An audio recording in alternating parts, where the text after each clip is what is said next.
যারা মুসাফা করতে আসবেন ওতেও দান দিয়ে আসতে পারেন, আবার এখানে এসেও দিতে পারেন। জি, ছেলেরা যারা রুমাল নিয়ে গেছে ওতে আপনারা দিতে পারেন। আসুন, আমার সকল জামিয়া প্রেমীদেরকে উদ্দেশ্য করছি, আমাদের সকলের শ্রেতার মহামান্য মুফতি সাহেব হুজুর কেবলার সঙ্গে সাক্ষাৎ করে যান। সকলের কাছে একান্ত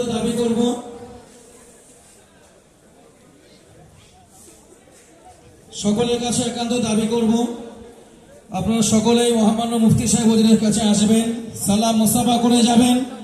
সকলের কাছে করজোড়ে নিবেদন করছি, অবশ্যই আপনি নিজে একজন দাতা, সহযোগী, অন্যদেরকে হুজুরের কাছ পর্যন্ত পৌঁছতে সাহায্য করবেন। পরিপূর্ণ শান্তি শৃঙ্খলা বজায় রাখার জন্য আপনাদেরকে হার্দিক অভিনন্দন জানাচ্ছি। আর একটু তাকবীর দিন, নারে তাকবীর, নারে তাকবীর। মহামান্য মুফতি সাহেব হুজুর কেবলার সঙ্গে আমাদের সালাম মুসাফার পরে, সাক্ষাতের পরে ইনশাআল্লাহ ইশার জামাত হবে। একটু তাকবীর দিন, নারে তাকবীর, নারে তাকবীর। আওলাদে মুজাদ্দিদে জামান, আওলাদে মুজাদ্দিদে জামান, নারে তাকবীর।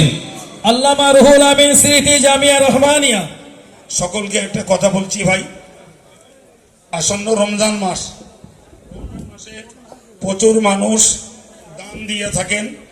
তো আপনাদের কাছে আমার একান্ত দাবি, আমাদের 25 পাতার বিল আছে জামিয়ার, অফিসে আছে, যে সমস্ত জায়গায় বিল যায়নি বা যায় না বা ক্যালেন্ডার যায়নি, আপনারা অফিসে থেকে দয়া করে রমজানের চার্ট, ক্যালেন্ডার